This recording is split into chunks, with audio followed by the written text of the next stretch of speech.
my name is a ladyship. The story is just too interesting that I want to jump into it almost like immediately, right? So let's forget the rest of the intro and talk about it.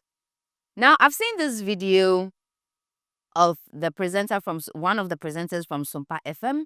He was on phone with the member of parliament, the MP for WaWest, and he's a former police officer, Honorable Peter Toobu.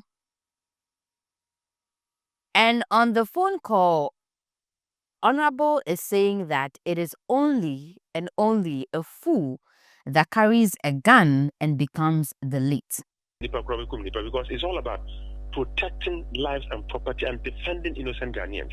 So, we are arguing so the way Ukita to Unya, Obekum Nipa, the Biameka, Nameka, Mr. Christian Tepio, Nankasa to say, it is only a fool who carries a gun and becomes the lead. In his explanation, Honorable said that,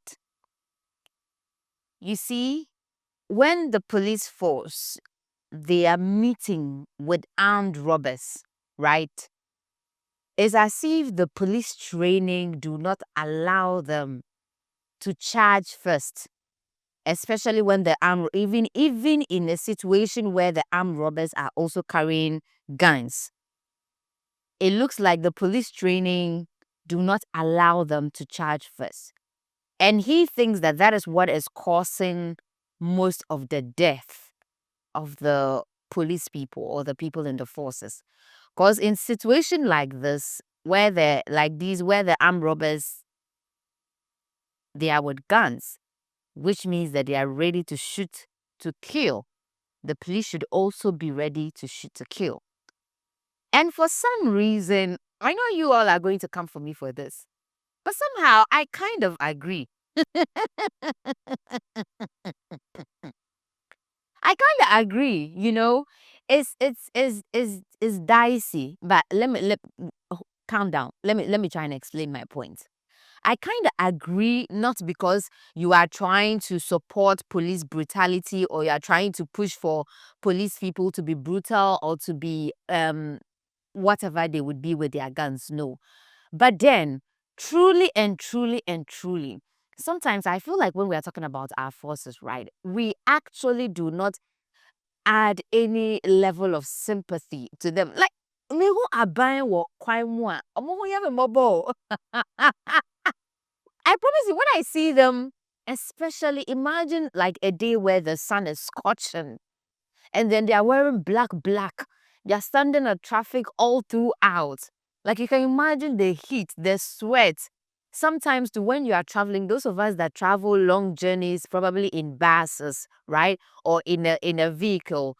When you travel long journey, then you'll find them midnight, there 1 a.m., 2 a.m., 3 a.m., 12 a.m. They are at vantage points of the road. And anything can happen to them. Anything. A snake can even bite them from the bush. Like, I'm not even, see guys, forget that I'm laughing. I'm not even kidding. The job of being a police officer or someone generally in the force is difficult. It's difficult. And every day, every single day, they are exposed to a lot of threats. And sometimes some of these routes the armed robbers, it's not a joke. And these armed robbers do not have any sympathy or like any feeling whatsoever towards these people. To the armed robbers, the police force is a threat to their operation. So the moment they see them, they are ready to shoot to kill because they want to get away with whatever crime they are committing or whatever they are doing. So in situations like that, I feel like it's just, I don't want to say okay so that you people will think that I'm making killing people okay. No, but in situations like that, it feels just right that they protect themselves first. So I mean, looking at it from the angle His Honorable is coming from, I think I kind of get it and I understand. But that is not to say that police people should go about shooting people anyhow just because they carry guns. But in situations like this where it's seriously life-threatening and you are going against a criminal that is ready to shoot you if you do not shoot first, Maybe instead of killing the person, you can shoot the person on the knee.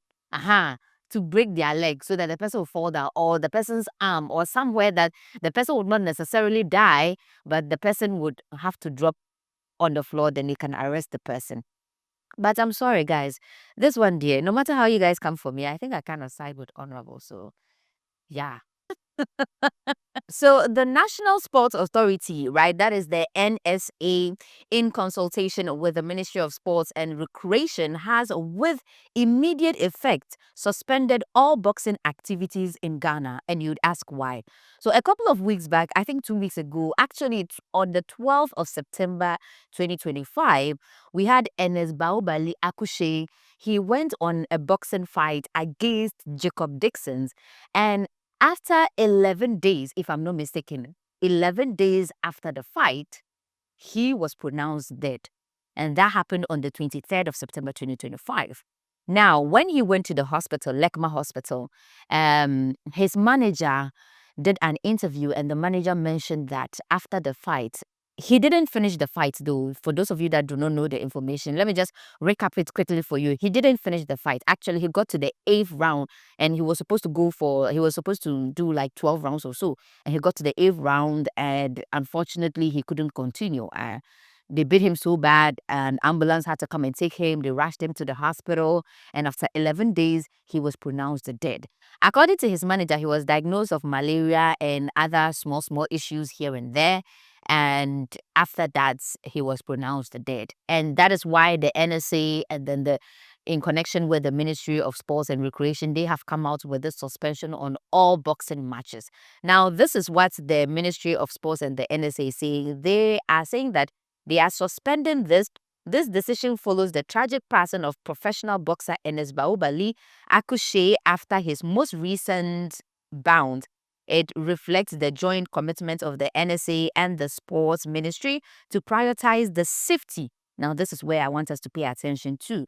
They are doing this to prioritize the safety, the health, and welfare of the athletes. It is worth noting that prior to this unfortunate incident, the NSA and the ministry, together with key stakeholders in the boxing fraternity, had concluded preparations to implement the recommendation of the Ministerial Committee on Boxing. These include a comprehensive 5-year safety and development plan anchored by the establishment of a 9-member interim management committee to oversee the affairs of the sports and yada yada yada yada yada yada. I am not going to talk too much about this, but I'm going to leave you guys with a question. We all know and we all agree that certain sports can be life-threatening.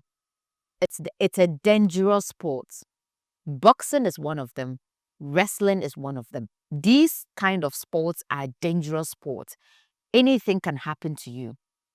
Now, my question for today is, do we as a country have the standard place, whether it's a boxing arena, whether it's the equipment, whether it's the boxing tools? Do we have that standard safety provision for the boxers? Do we have that? Because the way they are saying it is like they said prior to that, they had ensured that this and this and this and this and this. Do we actually have that standard, that level of standard that will protect these athletes? Do we provide them with that standard safety, welfare, and health things, equipment, and things that we are talking about? Do we have that? Are we providing our boxers and our wrestlers with these standard opportunities and availability, equipment, and all that? Do we have that as a country? Do we have that? Also, my next question is it the boxing that caused him to die? Because that is not necessarily what his manager is saying. His manager is saying that he was diagnosed of malaria and other things. And nothing seemed to be pointing to the fact that it is the boxing that killed him. But then, watching other videos and reading other comments about Bahubali, He is referred to in most of the comments and in most of the articles I've read about him. He is referred to as a notorious fighter, a careless fighter. He's referred to as, I'm trying to actually find the word to describe it, but a lot of the articles refer to him as a fighter that is not very careful. Like he fights the most craziest of fights. He fights anyhow. He's an anyhow boxer. And there was even one of it that somebody came out to say that the effects of these punishments, exactly, one of the words used there was punishment. He's always receiving punishment, and he's known for his ability to take in all those punishments. And someone even came out to say that the effect of all these punishments will dawn on him later. He will not feel it now, but he will feel it later. So are we going to say that it is the effect of all these punishments he's always been able to receive? And what do you even mean by punishment? Like punishment? Okay, well, I get it. To make the person strong. This person is dead, and you can't be saying these things. So I rest my case here. But you guys should let me know, do we really have that standard boxing provision for our boxing athletes? Do we have that in this country?